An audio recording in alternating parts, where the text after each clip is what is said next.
We're going to talk about pocket holes and pocket hole jigs.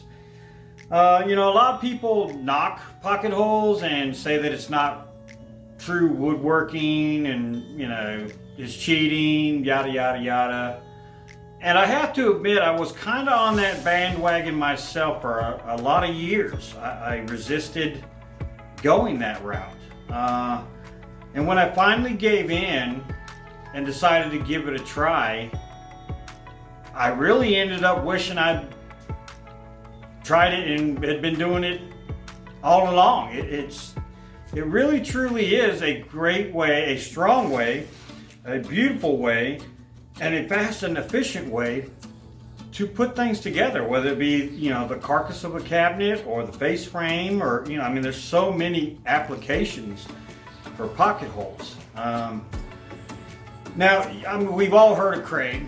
Craig's the industry leader when it comes to pocket holes. And, don't get me wrong, they build a great product. The only issue I have with pocket holes jigs from Craig is that they're plastic. Plastic just doesn't last all that long. It's just not as durable. It can't be abused, especially in a commercial application. So, I kind of shopped around until I found a fantastic jig. And surprisingly enough, it came from Harbor Freight. We'll go over it here in just a few minutes, but, it ended up being cheaper and being a way better product. And I've had no issues with it. It's fantastic. I love it. Okay. Now, the other problem I had when I started doing the pocket holes is you have to have a big flat surface somewhere to lay your face frames down so that you can clamp on them so that they are flush on the one side for you to run the pocket holes in there, pocket screws in there. Okay? And I found myself putting a piece of plywood on my table saw and trying to do it that way, and when I started getting into the bigger frames for islands and stuff like that, it really became a problem. Okay, so I got to kind of looking around and shopping around on YouTube to see what some of these guys are doing, how they're pulling this off. And it turns out Craig makes, I'm sure other people make as well, but Craig makes a face frame table that kind of sits back at an angle like a painting easel.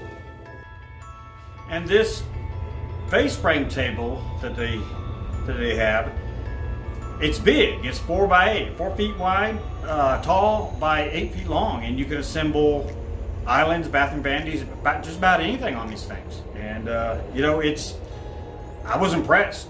I was thinking, wow, I would really love to have one of these things. But I'm looking around my shop and I'm thinking to myself, where in the world am I going to store a big 4 by 8 clamping table, face frame clamping table, when I'm not using it, that it's not going to be just completely in my way? So I got to looking around and thinking, I'll admit I actually thought over it for several days, maybe a week or something like that, until I finally came up with an idea. I'll just get right to it. The idea I came up with for assembling my face frames on a face frame clamping table is right here. Check this out.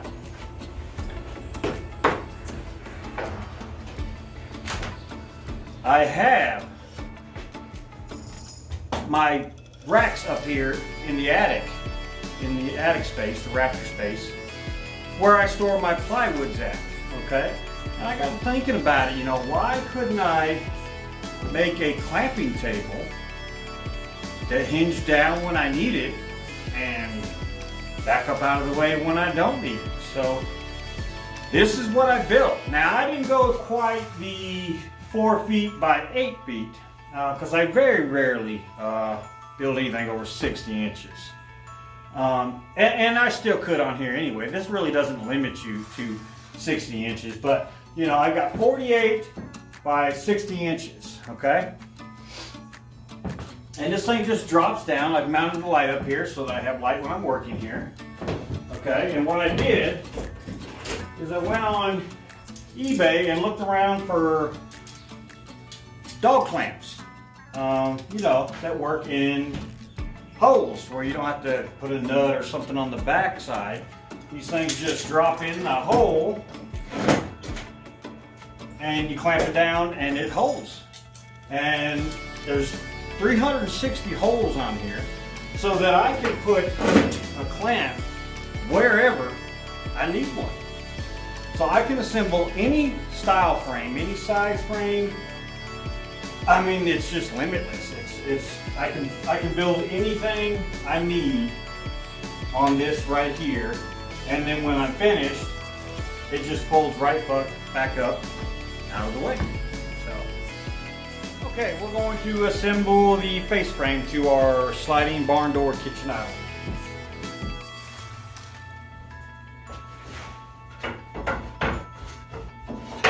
All right, we're going to take our two outside stiles, and you're going to want to make sure that the bad side is facing you because you're actually looking at the back side of the face frame. Okay, we're going to go ahead and put one there. We'll put this one down just now. Okay, and then we have our bottom rail, again, rough side facing me. We'll slide that right in here like that. And this works out really well. I love using a driver. Very rarely do I actually use a drill. I just love the drivers. And fortunately, you know, it sits right in here like that. So, and the clamps I just pop right there. Okay, so what we're gonna do here, make sure these are sitting nice and flat against the bottom here and against the side. We'll take a little glue, put a little glue here just to help it. You could put these together without glue, but you know, it's a little added security. And we're going to slide that over here like that. I have a pair of these clamps here. These are made by Miles Craft. Really nice, a little bit more affordable than Craig. And I'm going to do this right here and clamp that in place. Just like that. Grab me a couple screws. Grab my driver. And run them in. Just like that.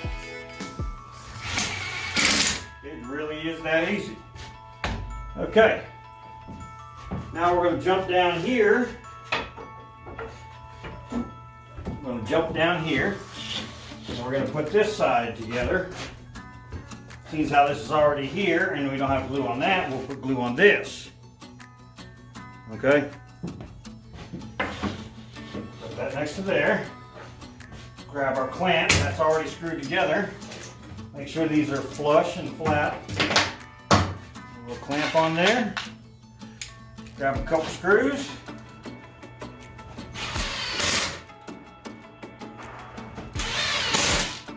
Just like that. Okay. Now what we're going to do is we are going to install our top rail. Okay, so we're going to put a little glue on here.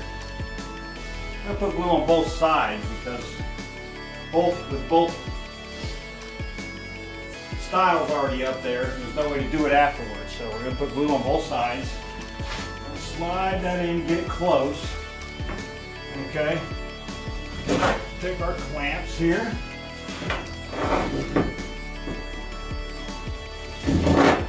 And you just position it to wherever works out the best for you. You get your top flushed out, and get your clamp sitting right.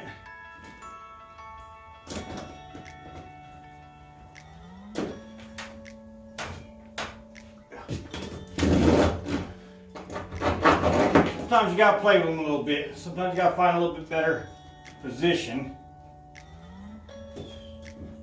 to get them clamped down. Okay, I'm going to go with that there. And we're going to slide this one up here. Probably get this side of it.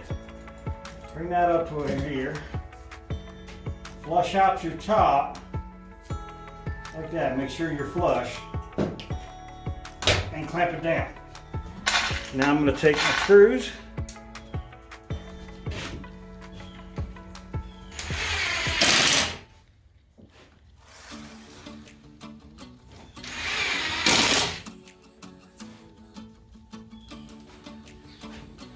And the other good thing about pocket holes is I do admittedly use Craig pocket hole screws. They have the best deal on pocket hole screws. You know, I got like a box of 2,000 for like 29 bucks. And they're square drive, which means you can put the screw on there and move this thing around and it doesn't fall off on you.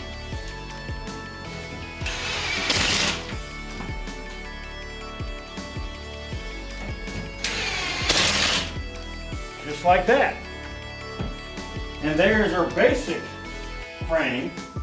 Now, of course, I still have to measure out, lay out, and install our two inside stiles. So, yeah, that's it. I mean, it's fantastic. I'll knock this out here, take the frame down, fold this up out the way, and keep right on trucking.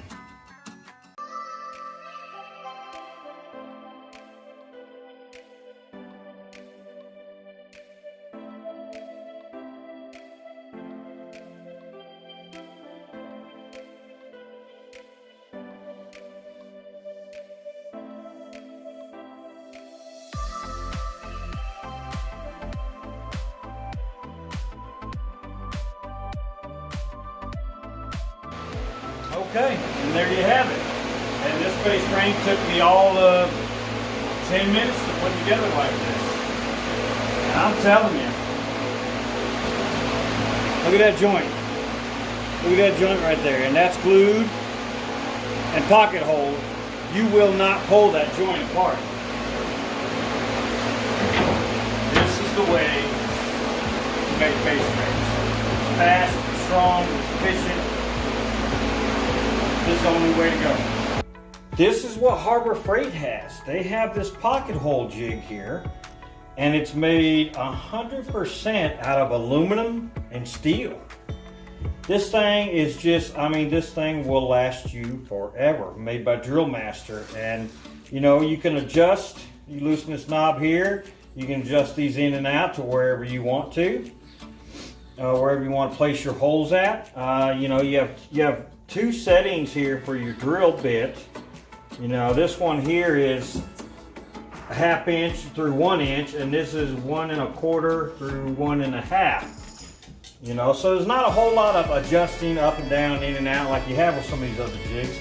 You know, if you have something that's 3/4, you run the drill down through this hole. You have something that, you know, a 2x4 that's thicker, 1 1/2, you just run the drill down through this hole. You know, you don't have to do all that messing around or whatnot. Adjustable toggle clamp, all steel construction, you know, works great.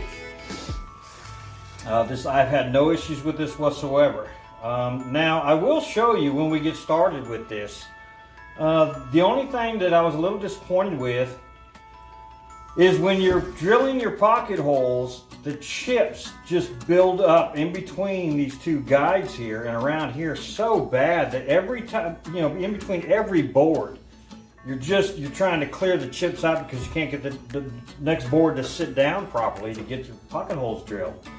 And there's just, it didn't come with any way to, any dust collection for this thing whatsoever. So what I've done here is I've taken what they call a crevice tool for a shop vac,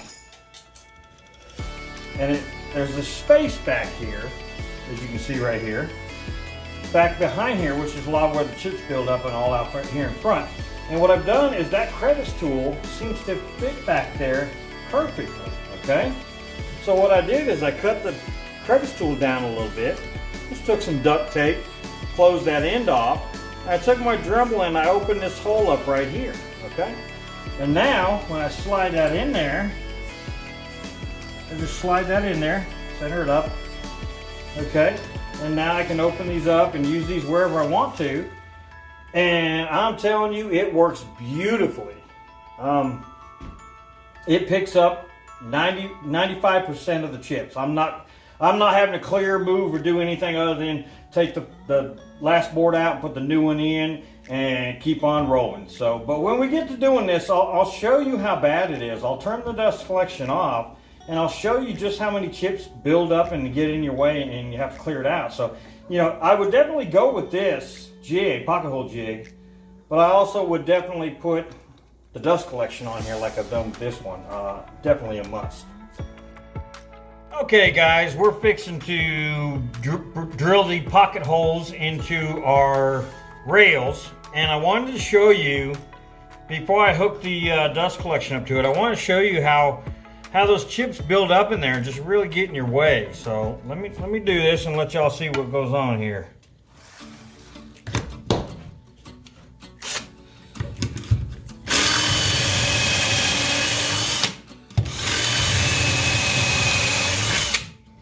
I don't know if you can see how good you can see that. We already got chips coming out the sides all over here, falling off the jig and onto the board I have it attached to. And it builds up behind there. And when you undo this thing and you take it out, look at all that wood chips that's in your way, okay? And by the time you flip the board over and you're trying to put that down, all that wood chip is just in your way, and you gotta do this after every single board, you know?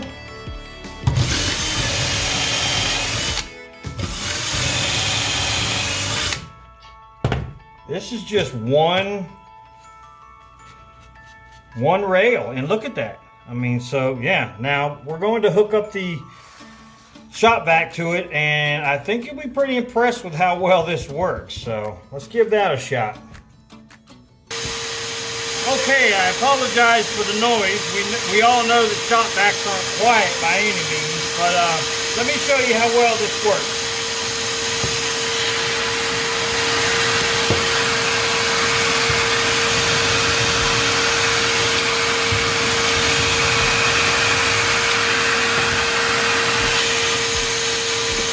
Look at that. I can honestly say I don't see a single solitary chip anywhere on the jig. I flip the board over, don't have to clear any chips or move anything.